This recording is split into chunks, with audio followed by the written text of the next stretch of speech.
com relação à tragédia no Rio Grande do Sul, primeiramente nós não podemos colocar a culpa em ninguém, nem no governo, nem na população, porque nós somos mestres às vezes de querer colocar culpa em alguém, ou culpar alguém de alguma coisa que tenha acontecido, de alguma coisa que tenha acontecido no mundo, ou que tenha acontecido como tragédia, como mesmo essa tragédia que nós estamos a falar do Rio Grande do Sul, à luz da Bíblia, o que a Bíblia tem para dizer com relação a isso.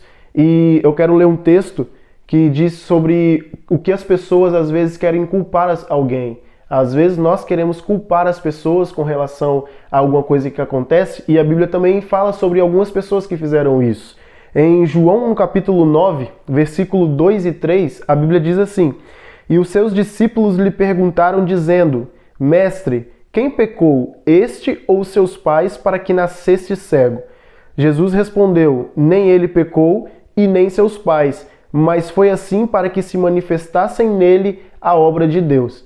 Então Jesus estava passando, viu um cego de nascença, e os seus discípulos o perguntaram: Mestre, quem pecou para que ele estivesse assim? Ou seja, na cabeça dos discípulos, eles achavam que alguém era culpado que ele tivesse nascido daquele jeito. Na cabeça dos discípulos, alguém era culpado por aquela situação estar acontecendo com ele.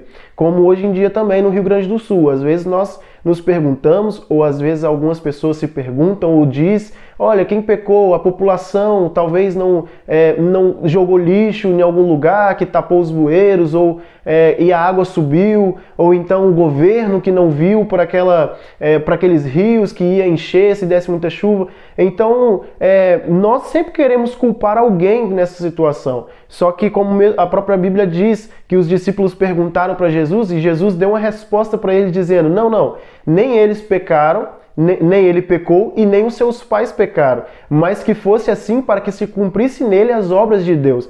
Se nós formos olhar para essa tragédia com um olhar mais minucioso, nós podemos ver e podemos contemplar hoje em dia, muita gente se mobilizou para ajudar as vidas que foram perdidas. E é claro, nós lamentamos aquelas perdas. É claro que nós não queríamos que tivessem acontecido aquelas perdas. É claro que nós não queríamos que aquelas pessoas estivessem perdido suas casas. Imagina, tanta gente que trabalhou a vida inteira para conseguir uma casa nova. Tanta gente que trabalhou uma vida inteira, talvez, para conseguir quitar o seu carro, quitar a sua moto. Eu vi, por exemplo, nos noticiários, pessoas que perderam os seus meios de trabalho, pessoas perderam barbearias, perderam lojas, perderam outros ramos também, e é muito triste a gente ver essa situação, mas nós não podemos culpar ninguém quanto a isso. Deus, ele tem as suas formas de trabalhar. Às vezes nós não entendemos a forma de Deus trabalhar, mas Deus, ele tem a sua forma de trabalhar, e nós, o que podemos fazer? Nós não podemos fazer nada.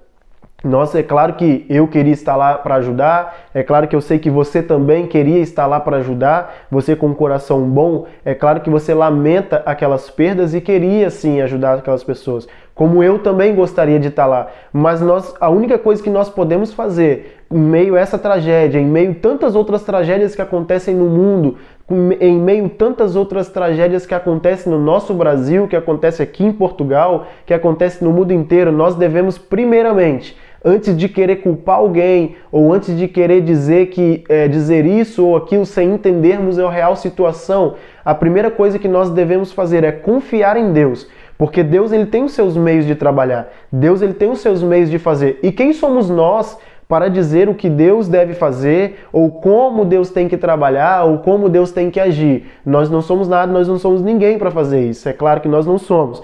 Eu quero ler mais um texto com vocês, dizendo a respeito de Deus tem as suas formas de trabalhar. Em Isaías, capítulo 40, versículo 13, diz assim: Quem pode conhecer a mente do Senhor? Ou quem é capaz de lhe dar conselhos? Ou seja, se isso aconteceu, é com certeza permissão de Deus. E se ele permitiu que isso acontecesse, então ele tem as suas formas, ele sabe o porquê que ele deixou ou permitiu que isso acontecesse. Claro que, como eu já disse, pode ser que Deus usou pessoas para se mobilizarem, pessoas que tinham seu coração duro, abriram o coração para aquilo, para ajudar. Mas Deus, ele tem suas formas. E quem somos nós para dar conselhos para Deus? E é claro que eu estou dizendo isso para nós que estamos fora dessa situação, porque quem está lá naquela tragédia e perdeu muitas coisas, eu até entendo eles questionarem, eu entendo a murmuração deles, porque eles estão lá vivendo aquilo. Mas nós que não estamos lá, às vezes a gente pensa, poxa, mas por que Deus permitiu? Deus tem as suas formas de trabalhar. Então quem somos nós para dar conselhos para Deus? Quem somos nós para dizer o que ele tem ou o que ele não deve fazer? E Salmo de número 84, e no verso 12 diz assim: Ó Senhor Todo-Poderoso, como são felizes aqueles que confiam em Ti. Então é isso que eu quero passar com esse vídeo, passar para você que está assistindo. Nós só devemos confiar. Se você que está no Rio Grande do Sul e vai ver esse vídeo também, pode ser hoje, amanhã ou depois de um tempo, eu espero que vocês tenham confiado em Deus e eu espero que vocês realmente entregue mesmo o seu caminho para Jesus, confia nele, como diz o Salmo 37, entregue o seu caminho ao Senhor, confia nele e as demais coisas ele fará. E com certeza ele vai fazer, porque como o texto diz, felizes são aqueles que confiam em Deus. Então, felizes são aqueles que entregam tudo para Deus e confia. Por mais que perderam tudo, um grande exemplo que nós temos na Bíblia é Jó. Jó, você conhece a história, Jó perdeu tudo.